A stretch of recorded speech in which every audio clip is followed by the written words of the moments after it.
Study group 50 में आपका स्वागत है। मैं सनी सिंह और आज हम लोग 60 डिग्री का मान निकालेंगे त्रिकोणमिति में ज्यामिति विधि से, वो भी एकदम आसान तरीका में। आप जानते हैं हमेशा कि समबाहु त्रिभुज का प्रत्येक कोण 60 डिग्री का होता है, तो मैंने एक समबाहु त्रिभुज को बना लिया है और यहाँ पे हम 60 डिग्री का कोण बना रहे हैं, ठीक है ना। अब इस 60 डिग्री को समद्विभाजित करते हैं यहाँ से, तो ये 30 डिग्री हो जाएगा, ये 30 डिग्री हो जाएगा, जिससे हमको कोई मतलब नहीं। ये जहाँ आया वहाँ डी हो गया।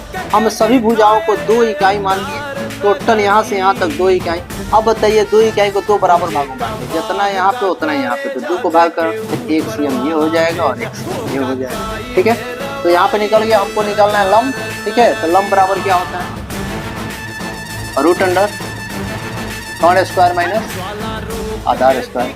कर्ण का मान कितना है, कर्ण का मान 2 है, ये वाला त्रिभुज लेंगे, ठीक है, और आधार का मान 1 है, ठीक है। और लंब का मान ये AD हो गया, तो AD बराबर हो जाएगा आपका 2 दूनी 4, 1 एकम 1, रूट अंडर 3, तो रूट अंडर ये 3 हो गया, ठीक है ना। अब हमको क्या निकालना है, साइन 60 डिग्री बराबर लंब बटा कर्ण। तो देखिए साइन 60 डिग्री का लंब बटा कर्ण होता है, तो 60 ये सामने वाला भुजा लंब क्या हो गया, रूट 3, और कर्ण तो वही 2 हो जाएगा। cos 60 डिग्री का मान ज्ञात करना है, तो क्या करेंगे, आधार बटा कर्ण होता है, ठीक है ना। तो आधार का मान कितना हो गया 1, कर्ण का मान कितना हो जाएगा 2, वही चीज हो गया। tan का मान निकालना हो तो sin 60 डिग्री बराबर क्या होता है, लंब बटा आधार होता है, ठीक है ना। तो लंब का मान कितना हो गया, देखिए ठीक सामने वाला भुजा रूट 3, आधार का मान कितना हो गया 1।